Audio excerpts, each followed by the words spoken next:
It's an honor to be here. Thank you for the invitation.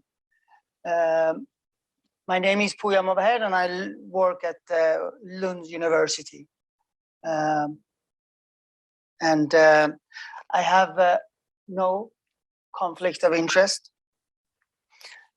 And I have been privileged to conduct this prospective randomized controlled trial together with my colleagues. I thank them, and I thank all the patients who has been involved. So Racemic ketamine as an alternative to electroconvulsive therapy for unipolar depression, a randomized open label non-inferiority trial. So I will start to take you through the design of the study according to the PICO model. The population is depression, DSM-4, because we started 2013. Hospitalized patient, 18 to 85, no referrals and no advertisement. The intervention, of course, ketamine, as it was known at that time, an infusion during 40 minutes, 0.5 milligram per kilogram of body weight, 3 times a week. And the control treatment, we chose ECT because we think it's the most effective treatment for depression. And our assumption was that ECT would lead to 60% remission. So outcome was remission, MADRS under 10. Interview-based MADRS. Our hypothesis was pretty easy. Ketamine and ECT have similar antidepressant effect, a non-inferiority trial. And we have read, even at that time, that ketamine is a fast-acting antidepressant. So one of our hypotheses was ketamine was faster. And it was also stated that ketamine was not long-lasting. The effect was transient. It is still stated in some basic books, such as Maudsley and stuff. So we thought that, okay, maybe it's faster, but ECT is more long-lasting.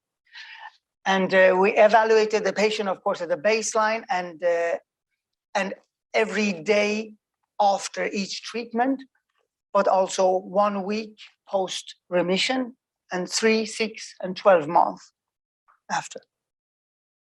And there are some other things we did which are not presented or analyzed, such as cognitive profiling before and some blood samples and stuff like that. And the study was a multi-center study in southern part of Sweden, excluding Stockholm. Not on purpose, though. So I try to explain the non-inferiority design. The assumption was that ECT would lead to 60% remission. And then you need to have a non-inferiority limit, which we chose for ketamine to be 40%. And then you can wonder why, how did we choose 40%? I can't tell you, we just thought it was a good idea. Well, I mean, there are some side effects of ECT. There's stigma, you need anesthesiologist and stuff like that. So we thought if we achieve 40%, but considering the confidence interval, the real remission rate for the ketamine would have needed to be 55% in order for ketamine to be non-inferior. So it was an open label. So why open label, you wonder? We didn't want to write in our manuscript. We did not assess the effectiveness of the blinding within each treatment group. We didn't think it was possible to blind, so we didn't.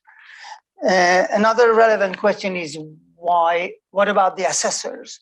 So they were not blinded either. That's the reason. Patients were hospitalized, lack of resources, and honestly, maybe it's too much to claim, but we don't think it would have made any difference. But it can be discussed. mainly practical reasons. To somewhat try to address the non-blinding issue, we asked the patient, according to the visual analog scale, what their hopes or fear for the outcome was, and we didn't see any difference in that. We did the same after 6 treatments as well, and it was pretty much the same for each treatment group. Okay. We state that the study was like naturalistic, real life or real world. What does it mean? Because it's a vague thing to say, naturalistic. So what we mean that we didn't do any major modification of the medications as a study group. The patient were hospitalized without our study team's involvement. We didn't exclude patients with depression with psychotic features, neither those who were suicidal, who had been excluded until that time. The decision to be treated with ECT was done without the study team's involvement. That was first after the patients were considered to be eligible and accepted ECT that we asked them whether they could think of being randomized or not. And everything was done in a kind of an ECT context, the 3 times a week, as we do with ECT. They were also fasting, and their medications was modified in accordance to how we treat patients with ECT, such as benzodiazepine or anti-epileptic drugs. So, and we didn't modify medication neither before or during and after. So. This is the overview of the study. So I split it up in 2.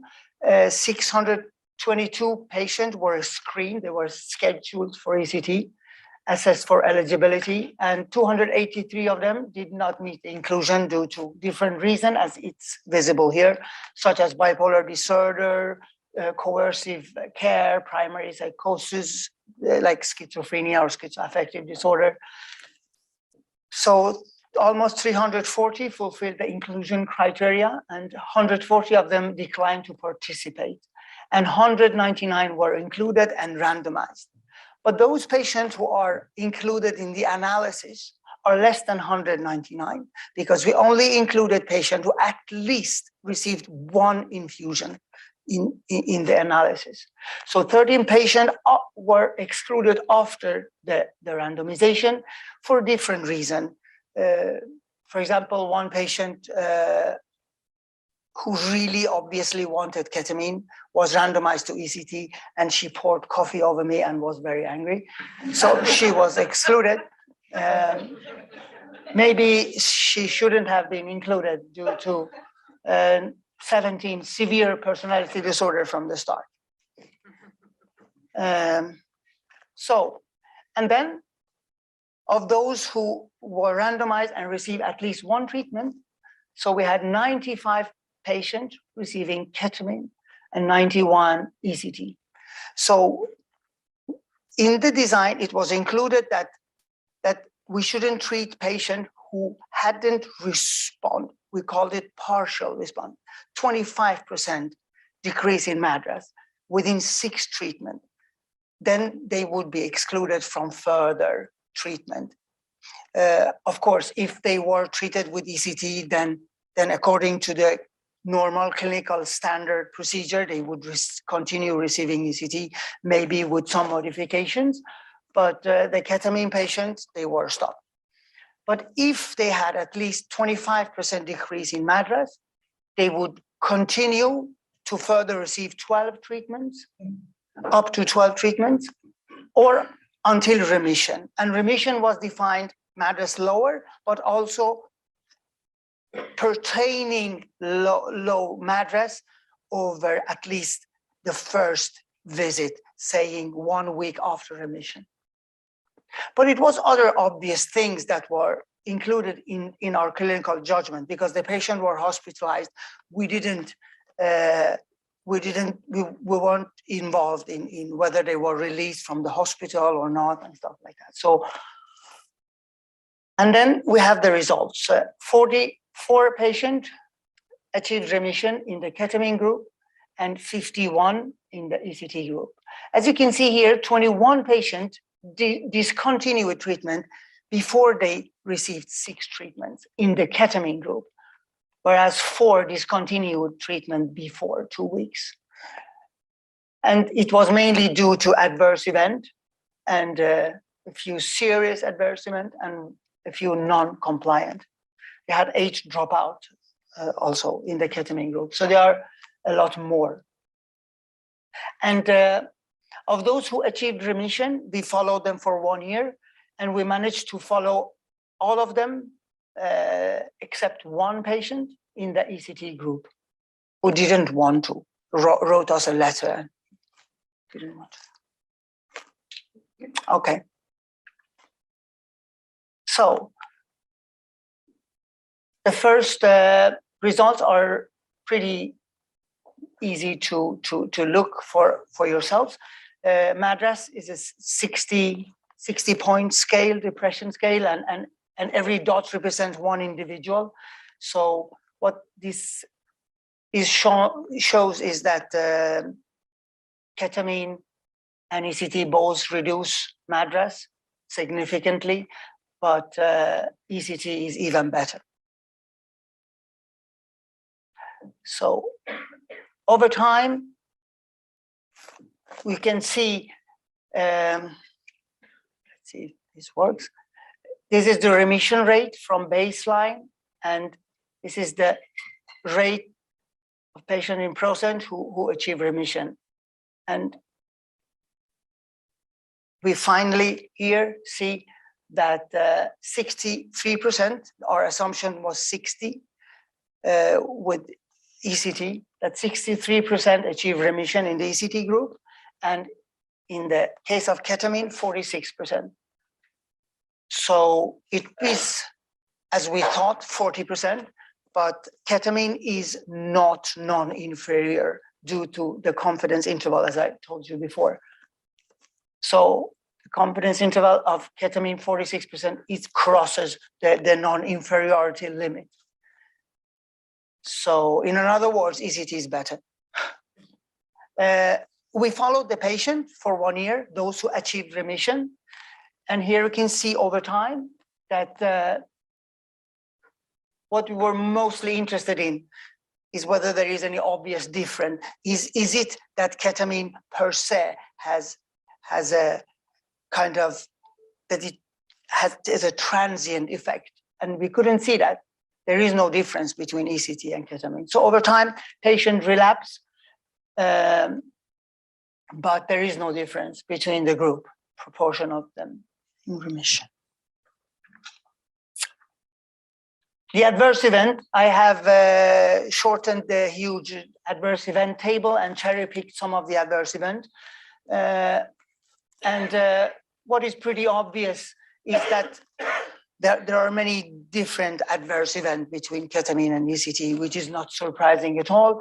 But what would one need to think when you read papers about ketamine, blinded study, ketamine and placebo, is that even though the placebo group could experience some of the adverse event of ketamine, the acute adverse event, the combination of adverse event that makes ketamine to give a sensation, to have it like a special signature, which cannot be confused with placebo or any other drug that maybe tastes the same or whatever.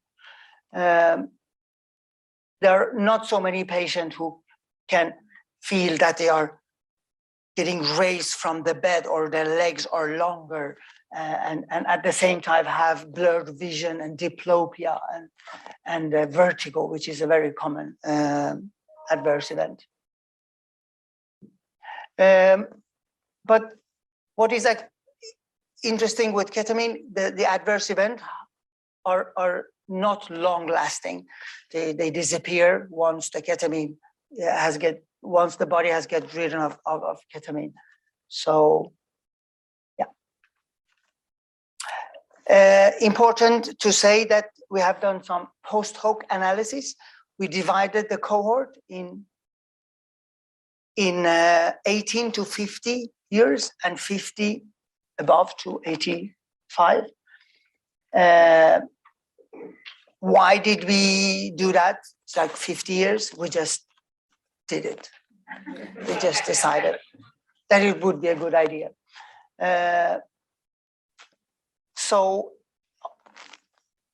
what this is showing is that ECT is a lot more effective for elderly people, 50 to 85, 77% achieve remission. And in the case of ketamine, it's 50% with a younger age. So, but it's the reverse in the ketamine case. So they only 37% achieve remission in the elderly group. And I don't know why. I have a lot of ideas and speculation, but I don't know the reason. Another post hoc analysis. As far as I know, all the other studies until now has excluded patient with depression with psychotic feature. We didn't do that. In the ECT group, 14, and in the ketamine group, 18 patients had been diagnosed with depression with psychotic features.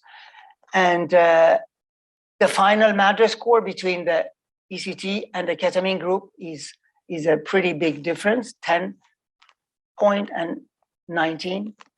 But anyways, 80% of the ECT group patient achieve remission, which is in accordance with what we know from the literature.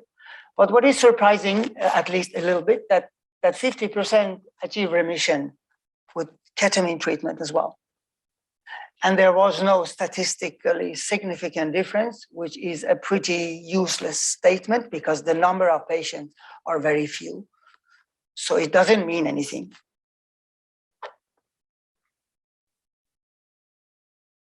So I have mentioned a few limitations with open label and stuff, but there are some more limitations.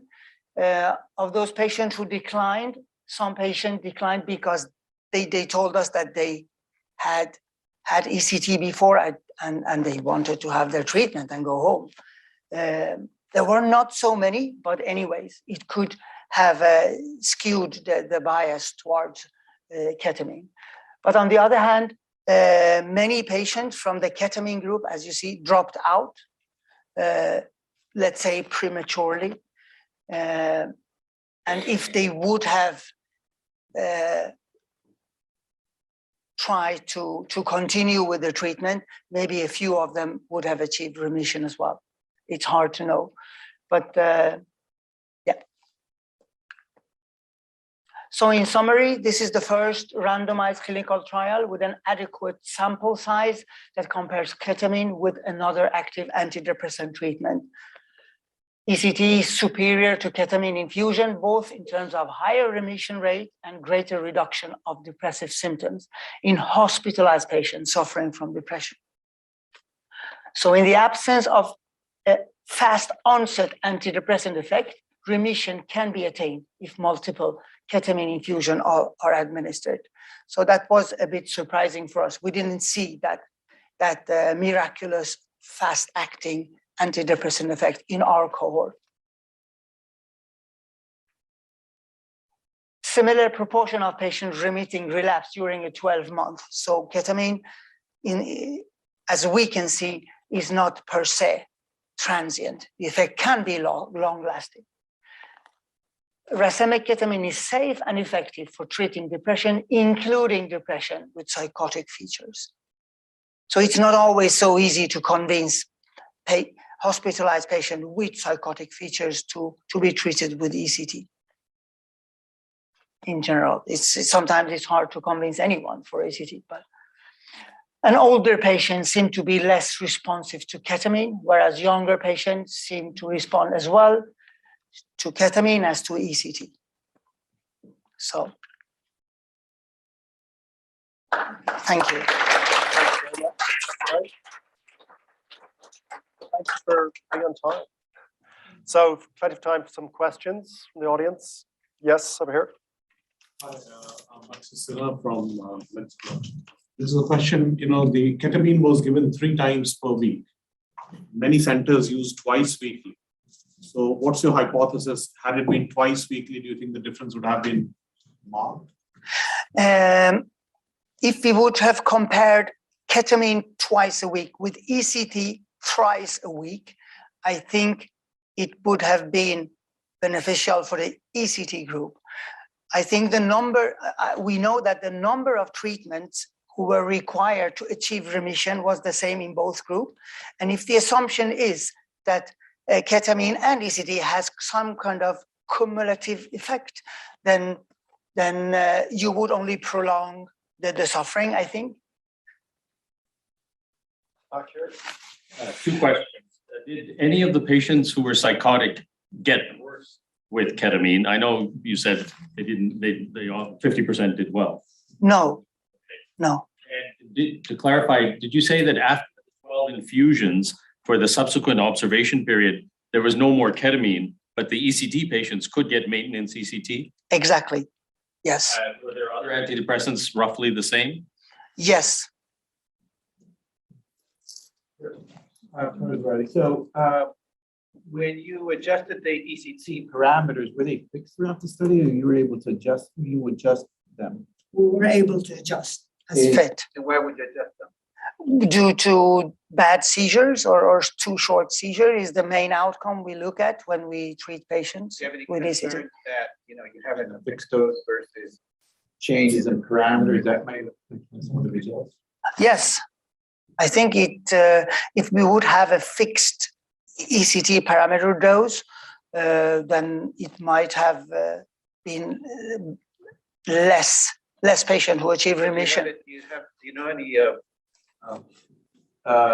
Did you look specifically at the ECT, which you didn't do any adjustments at all?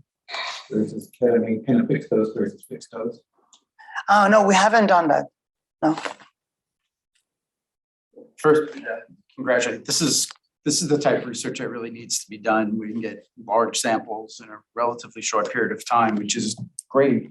The one question I had though is, I know you asked the patient participants their expectations. Did you ask the treaters or did you have expectations? The actual investigators.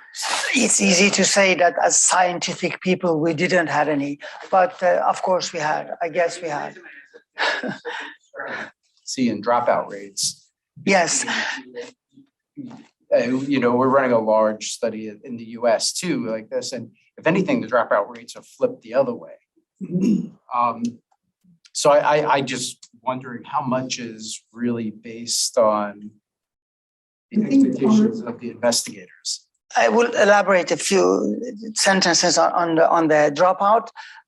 I don't know, but I think there are many reasons. The patients were hospitalized, and there are a lot of patients who get anxious and worried, and they want to discontinue their treatment, whatever it is. But the personnel at the ward, they are supportive, and they give them, animate them to go on. But maybe this kind of motivational talk was less frequent in the ketamine group because they had the option. So maybe one of the persons said, you should give up. These were patients who were supposed to be treated for ECT from the start. So they had another option. So I kind of linked to that as well. I was surprised that people were more worried about ECT than ketamine at the start. And I guess ECT is a more established treatment. Ketamine, particularly at the start, was pretty new. And do you know what proportion of your participants had ECT before? I don't know. It's in the paper. Maybe 20%, if I don't misremember. And so do you think it's just that this was like a known treatment, like a lot of them were kind of used to it, where ketamine was this new thing and they just didn't know anything about it? Yes, I think our recruit recruitment process might have, because we didn't had advertised, we didn't have any patient who said, I want ketamine. I have those referrals to me at the clinic where I work when patient press their doctors to refer them for ketamine treatment specifically. But those patients who we had, they didn't, none of them knew about ketamine before. Yeah, were you disappointed by the relapse rate in the ECT arm? I mean, the relapse rate at the time was quite marked, wasn't it? Yes. Well, it looks like the studies who has been done before, but if you actively try to treat patients to diminish the relapse rate, we could manage that with maintenance ECT or lithium, but that was not part of the protocol. So they were treated with, they could be treated with maintenance ECT. Yes. But they couldn't be treated with maintenance ketamine. No. Your post hoc analysis by age breakdown, tell us what you think of that. Ketamine seemed to produce more remission in people who were younger, ECT more remission in people who were older. What are your thoughts about that? The fact that the remission rate is high for elderly with ECT is already known. It's not a surprise. The question is why it's so low with ketamine compared to the younger people. And I don't know. I could speculate a lot, but I don't know. Okay, we've, I think, a question or two from the remote audience. Yes. So a question from Sanjay Matthew. I know the numbers get small when you look at only those patients 65 and older, but do you have those results for ECT versus ketamine?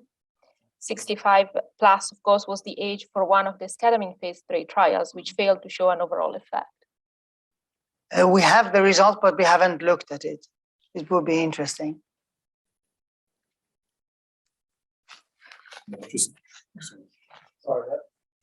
Did you look at the difference in suicide between ECT and ketamine by chance? There is in the paper, and suicide itself, it was more in the ECT group, but it's so few number, thanks to God. So you can't tell anything about that. Or maybe suicidal ideation as well. Any difference? The ideation we haven't looked at yet, but there is like the 10th question in MADRS could be sub-analyzed if we would want to. But as there is no correlation, as far as I know, between suicidal ideation and suicide attempts, then you wonder why would you do that? I mean, maybe suicidal ideation per se is uncomfortable to have and should be treated per se, but it's another question. One last question. Thank you. In Italy, we have very few centers working with ECT for treatment of treatment-resistant depression, and the majority of patients who go under ECT are patients with kind of mixed or agitated depression, with some manic symptoms like racing thoughts, active suicidal ideation, irritability, clouded thoughts. And I'm wondering, did you notice any differences, or did you measure manic symptoms among patients treated with ECT versus ketamine, and did you find any difference? There were any subgroup of patients? Yeah, some group, if you had some group of a subgroup of patients with mixed symptoms, and how did they respond to ECT versus ketamine? Very good question. We have data on kind of melancholic symptoms, but we haven't had the time to analyze them yet. Sorry. Okay, thank you very much. Excellent talk.